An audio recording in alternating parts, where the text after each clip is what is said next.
Roughly 27 airlines fly between Eastern Australia and the UK with one stop, but just one airline, Qantas, plans on making that stop obsolete. While airlines like Singapore or Emirates can't operate a flight between Sydney and London for legal reasons, not even British Airways, the last remaining European airline in Australia, they've long served it, has any interest or ambitious plans of making the world's longest flight non-stop. And that's despite having 18 potential orders for the same aircraft that Qantas plans on using for routes like Sydney to London, the A350-1000. But British Airways already has 18 of the A350-1000s in their fleet now, meaning that they could have asked Airbus earlier for extra fuel to accommodate for the longer flights, which would make sense because demand is strong in both directions. But British Airways still chooses to have a stopover in Singapore using its fourth largest plane by seat count, the 777-300ER, which truly shows a strategic difference. But perhaps British Airways avoids using planes like the A380 despite the fact that it can, because it would flood the market with too many economy seats. The British Airways 777-300 could be the perfect middle ground because it doesn't have too many economy seats like the A350 has, while having a lot of premium seats. But why not apply these seats towards a non-stop instead? Wouldn't that be more efficient? Isn't this what customers want? British Airways has been paying attention to the history of the world's longest flights, which has been quite turbulent. This is exactly what happened to Singapore Airlines when they started the world's current longest route, Singapore to New York, for the very first time way back in 2003. Just 5 years in, they made an expensive gamble to change the seating configuration from a mix of economy and business class seats to only having 100 business class seats. Passengers were struggling to cope with 18 to 20 hour flights because they didn't really have any room to stretch. But perhaps the biggest reason why they made the change was because Singapore was leaving revenue on the table with a more premium configuration. But the timing with the financial recession was an utter disaster, where the 100 seats, the supply far outweighed the demand, but there were some other issues as well. Fuel prices had recovered rapidly from the lows during the recession, and Singapore Airlines operated the flight with a less fuel-efficient A340-500 that had 4 engines, which only drove up the maintenance expense. And the other issue was the plane needed so much extra fuel to take off that it made a one-stop flight almost look more attractive. The Boeing 787 was finally in service, and soon the attractive A350 would be as well. So the route was ahead of its time, and Singapore decided to cut its losses in 2013, ending the route potentially for good. But it returned just 5 years later with a modified A350-900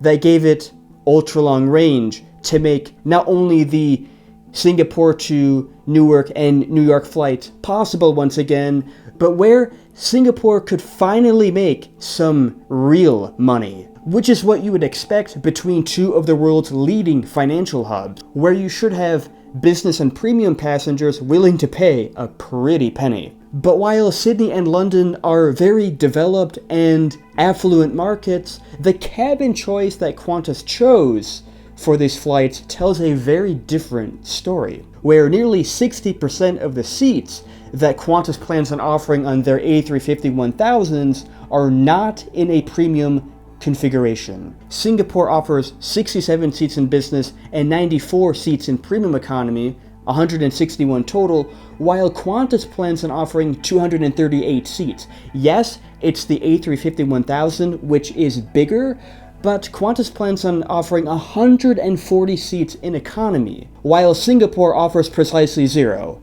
Yes, there are 6 seats in first class, kudos to Qantas. Singapore doesn't even have this. 52 in business class, 40 in premium economy, but that's less than half of the premium economy seats that Singapore Airlines has. Which also highlights why British Airways uses their 777-300ERs, which only have 132 seats in economy, just over half. And yes, Qantas still does offer a lot of premium seats, a competitive product across the board, but the high count of economy seats is a problem, especially since there are so many attractive alternatives like rock bottom fares from Chinese airlines who offer one-stop service from Eastern Australia to places in Europe. So if Qantas can't achieve enough of a revenue premium from economy, which it should need to offset what is arguably going to be the world's most expensive flight, then it might have to rely on charging even more for premium cabins, but that could be a problem too, because then it just gives other airlines like Emirates or Singapore or whatever another reason to try to pull these passengers away. And it could give us a clue as to why British Airways likes their Singapore stop so much.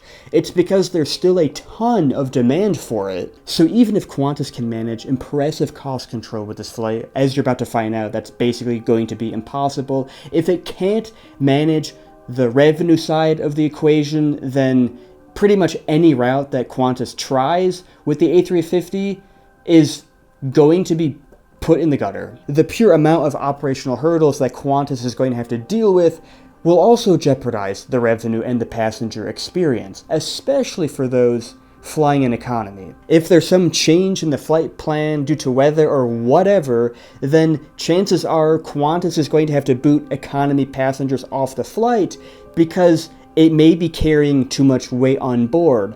It's also a strategic reason why Singapore Airlines doesn't have as many seats, but it could also be foregoing potential revenue, assuming that Qantas might not be able to generate as much revenue in premium cabins, part of a revenue diversity idea. But Qantas has also already faced another significant issue on its Perth to London flight. Due to geopolitical issues in the Middle East, the flight had to stop over in Singapore to refuel many times in 2024. This increased the flight time by about 4 hours or over 20%, despite barely adding any distance. So if passengers are either at risk of getting kicked off the flight because the plane is too heavy, or there's not enough fuel because the flight can't accommodate for even longer ranges, then passengers will choose the competition regardless of what cabin they're sitting in. But that's enough about passengers. What about the crew? Project Sunrise, the name that Qantas gave this whole plan, the idea around the world's longest flights, wasn't even possible until 2020 when the pilots approved Project Sunrise. But it was a heated battle because Qantas was using cheaper pilots, Australian pilots who were flying for Chinese airlines as leverage. This never happened, but it would have significantly potentially reduced the operating cost of Project Sunrise. But really, that's not even the craziest part, because for the Perth to London flights to work, Qantas also had to get over some hurdles. There were no rules or guidelines for flights over 17 or 18 hours, but what Qantas chose was one captain, one first officer, and 2 second officers, pilots who can't land or take off the aircraft, which are the cheapest pilots. And the same strategy could be applied towards these longer flights, which is also what Qantas used for their research flights for Project Sunrise from London and New York to Sydney. This is in contrast to Singapore Airlines, which has a more expensive setup with 2 captains and 2 first officers on their Singapore to New York flights. One pilot mentioned that for health reasons, it might not be possible for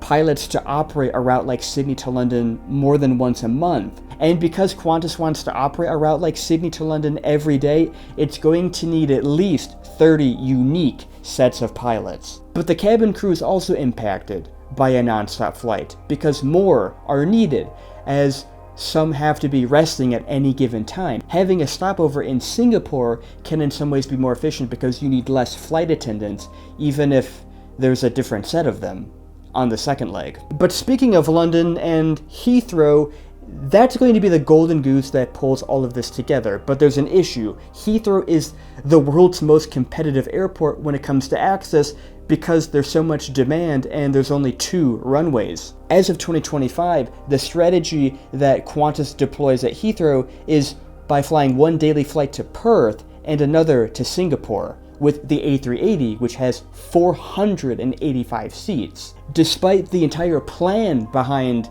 the nonstop flights like Sydney to London, Qantas doesn't want to get rid of one-stop flights like Singapore because it knows there's still demand for it, like with British Airways. Which means that for the first time in many years, Qantas could actually grow at Heathrow. In 2012, they used to fly up to 4 daily 747s, but a couple of them were cut. Then in 2018, it went down from 2 A380s to just 1, where it now flies to Singapore, where the other flight, which was actually another non-stop flight to Singapore and the A380, was replaced with the non-stop Perth flight on the 787, reducing capacity dramatically. This strategy of reducing capacity at Heathrow seemed to work as Qantas finally made money for the first time in 10 years back in 2019. But what's even more important is for Qantas to even get access to these slots at all. It has an ace up its sleeve because when it got rid of their flights back in 2012, they leased the slots out to British Airways. Assuming they could get these back, this is what really makes Project Sunrise possible, not to mention adding further capacity to Brisbane or Melbourne. But while access is one thing, getting passengers to where they want to go at the optimal times is another. Sure, Project Sunrise, the whole idea behind it, getting there in 20 hours, saving 4 hours versus the competition, is attractive. But if Qantas can't have passengers landing or taking off at Heathrow at the times they want, then it just gives passengers another incentive to choose the competition. And I mentioned Heathrow so many times because it's exactly the strategy that Qantas plans to deploy. They have a code-share agreement with British Airways, meaning that a first-class passenger who could potentially pay even more than a passenger in London is impacted if they can't get to London or vice versa. And the same, of course, applies on the other side of the world in Auckland or wherever, where a passenger might be willing to pay even more than a local passenger in Sydney. If they can't make the Sydney to London flight, then Qantas is just leaving revenue on the table. And a big reason why Qantas could also lose a ton of money is if the aircraft spend too much time at Heathrow. The A380 that comes in from Singapore every morning doesn't leave until 8 p.m. every night, meaning it's stuck at Heathrow for over 12 hours. Ideally, the future is going to be more efficient with the A350. Otherwise, it's going to have to allocate something like 4 of the 12, a third of the aircraft, to just one route.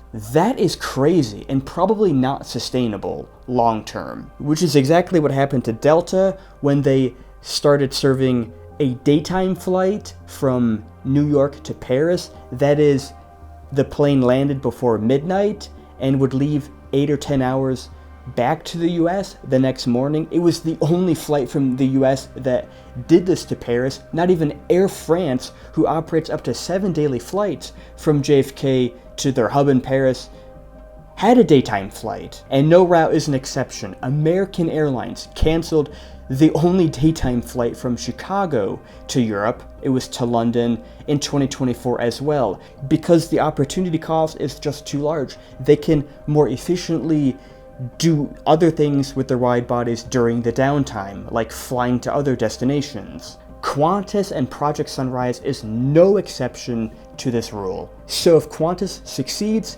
then it could prompt British Airways to change their approach.